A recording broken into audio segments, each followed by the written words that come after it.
اگر ایک انسان جو ہے وہ سویا رہ گیا، سحری کے ٹائم اس کی آنکھ نہیں کھلی، جی جی، تو اب وہ اٹھ کر کہتا ہے کہ میرا تو روزہ ہی نہیں ہے. کیوں بھائی تمہارا روزہ نہیں ہے؟ کیونکہ میں نے تو سحری نہیں کیا، میں نے تو نیت ہی نہیں کی تھی. تو میرا خیال میں جواب واضح ہو جاتا ہے. اس سلسلے میں بھی دو چیزیں بہت اہم ہیں. بعض لوگ یہ سمجھتے ہیں کہ جی ہم نے سحری یعنی کھانا پینا اٹھ کے انجام نہیں دیا تو ہمارا روزہ نہیں ہے.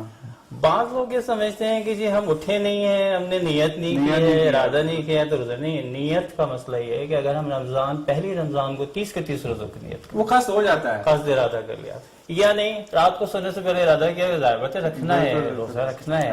اب آپ 12 بجے بھی سو کے اٹھتے ہیں نماز پڑھ کے، بعد میں تاخیر سے آنکھ کھل گئی، نماز پڑھ لی، پھر سو گئے، پورے دن سوتے رہے حتیٰ، پھر بھی کوئی حرج نہیں ہے، روزہ صحیح ہے.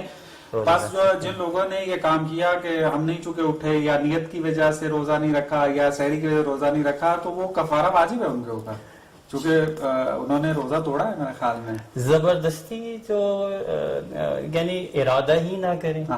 بعض لوگ ہوتے ہیں رمضان کے روزوں کے وجوب کو درک ہی نہیں کرتے، سمجھتے ہی نہیں ہیں اور اہمیت نہیں دیتے. صحیح. اور جب اہمیت نہیں دیتے ان کا ارادہ ہی نہیں ہوتا.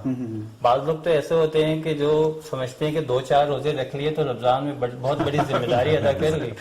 ایسا نہیں ہے، کیونکہ 30 کے 30 دن یا 29 دن جو خدا نے فرض کیے ہیں ان تمام دنوں میں روزہ ارادے سے رکھنا ضروری ہے. اس لیے وہ لوگ جو بے توجہی کرتے ہیں ان کو کفارہ ادا کرنا پڑے گا، کیونکہ مبطلات روزہ میں سے ایک کھانا پینا.